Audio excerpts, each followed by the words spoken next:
આપણા ગરમા ગરમ વડા તૈયાર છે. આ જો કેટલા. ઓમ સાઈરામ મિત્રો, આજે આપણે બનાવીશું મુંબઈનું famous street food vada pav. Vada pav એ મુંબઈનું ખૂબ જ પ્રસિદ્ધ સ્ટ્રીટ ફૂડ છે. એના માટે લીધા છે બટાટા, બોઇલ કરીને સ્મેશ કરી નાખ્યા છે. ધાણા મરચાં, આદું અને લસણની પેસ્ટ લીધી છે. તેમાં ધાણા મેં વધારે નાખ્યા છે. અને આ કઢી પત્તા વઘાર માટે લીધા છે.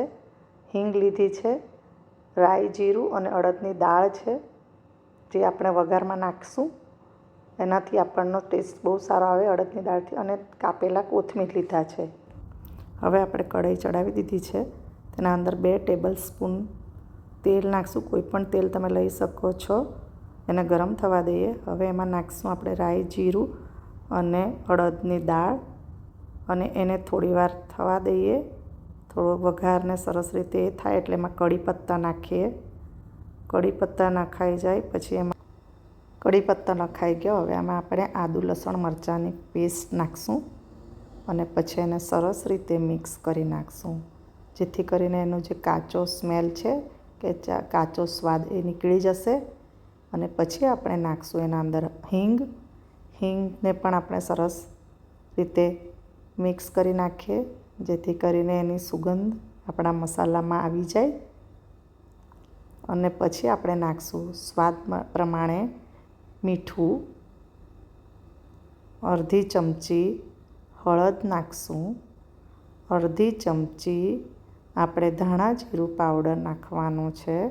અને એને પછી સરસ રીતે આપણે મિક્સ કરી નાખવાનું છે, જેથી કરીને મસાલો સરસ રીતે શેકાઈ જાય. મસાલો શેકાઈ ગયો છે. હવે એના અંદર આપણે નાખીશું ધાણા, લીલા કોથમીર લાસ્ટમાં નાખીશું, જેથી કરીને એનો કલર સરસ થઈ જાય, ગ્રીન જ રહે. અને એને આપણે સરસ રીતે મિક્સ કરી નાખીશું.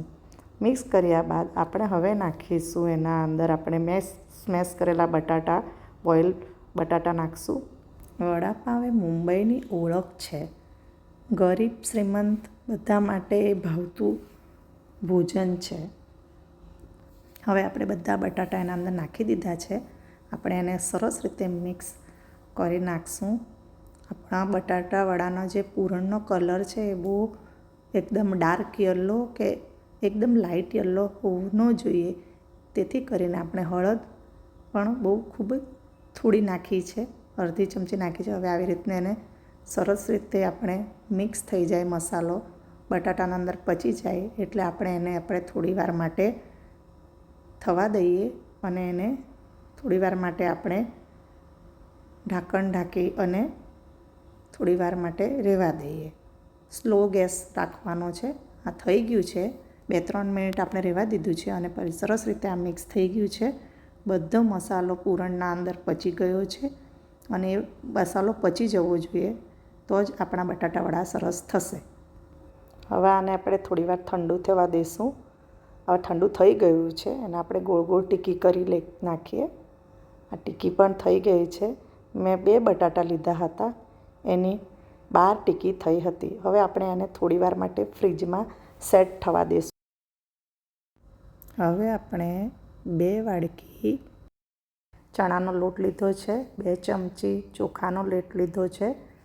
અને ચોખાનો લોટ એટલા માટે લીધો છે કે જેના કરીને વડા ખૂબ જ ક્રિસ્પી થશે અને કુરકુરીત થશે. અને બેસનનો લોટ પણ એકદમ બારીક લેવાનો છે, ખૂબ જ બારીક લેવાનો છે, એકદમ બારીક બેસન.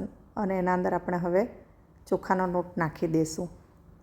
ચોખાનો લોટ નાખ્યા પછી આપણે સ્વાદ અનુસાર એના અંદર મીઠું નાખીશું.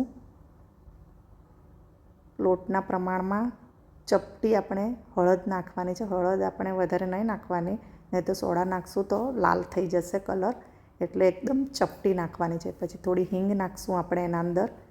હિંગ નાખી દીધા પછી આપણે એના અંદર લીલા ધાણા નાખીશું, કોથમીર નાખીશું કાપીને ઝીણા, અને પછી એને મિક્સ કરી નાખીશું. હવે આપણે એના અંદર પાણી નાખીને એનું એક ખીરું તૈયાર કરીશું. સરસ રીતે એને આપણે મિક્સ કરી નાખીએ. આ ખીરું આવું રહેવું જોઈએ, બહુ જાડું પણ નહીં અને બહુ પતલું પણ નહીં, એવું આપણું આ ખીરું રહેવા જોઈએ.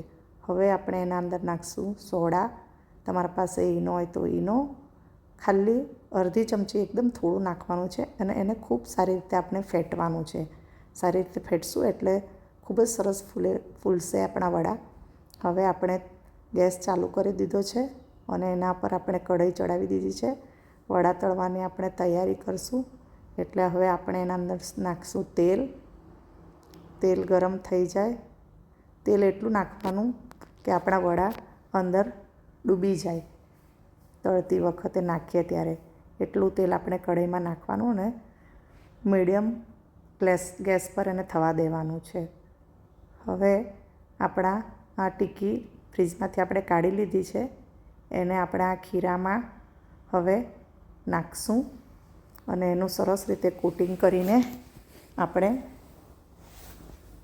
તેલમાં નાખશું. એ પહેલાં આપણે તેલ ગરમ થયું કે એ ચેક કરવા માટે એક ડ્રોપ્સ ખીરાને અંદર નાખશું તેલમાં. અગર એ ડ્રોપ ઉપર આવી જાય તો સમજી જવાનું કે તેલ સરસ ગરમ થઈ ગયું છે અને એ સ્ટેજ પર આપણે વડાને કોટ કરીને અંદર નાખી દઈશું. એવી રીતના આપણે બે ત્રણ વડા નાખીને આપણા વડા તળાઈ ગયા છે સરસ રીતે. હવે આ જુઓ સરસ રીતે અને એમનો તમને અવાજ પણ આવશે એવા સરસ ક્રિસ્પી વડા તૈયાર થઈ ગયા છે ખાવા માટે. એના સાથે આપણે લાલ મરચાં અને લસણની ચટણી અને બીજી નારિયેળની ચટણી લીધી છે. ચટણીની તમને રેસીપી જોઈતી હોય તો તમે મારી યુટ્યુબ ચેનલને ફોલો કરશો. આ પાઉં પણ મેં ઘરે જાતે બનાવ્યા છે. આગળ જતાં હું પાઉંની પણ રેસીપી તમારા સાથે શેર કરીશ.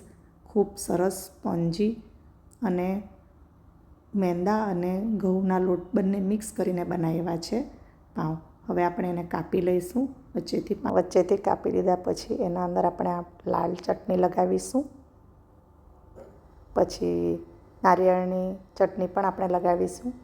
જેને કોઈ પણ એક ચટણી સાથે ખાવું હોય તો પોતાના ટેસ્ટના અનુસાર તમે પોતે બનાવીને અંદર ખાઈ શકો છો. થોડા કાંદા પણ નાખશો તો બહુ સરસ ટેસ્ટ આવશે. અને પછી આપણે એના અંદર વડું નાખી દઈશું. તમે આ રેસીપીને ટ્રાય કરજો અને તમને ગમે તો મારી રાંધણીને લાઈક, શેર અને સબસ્ક્રાઈબ કરજો. Thank you. ખૂબ જ સરસ વડાપાઉં તૈયાર થઈ ગયા છે.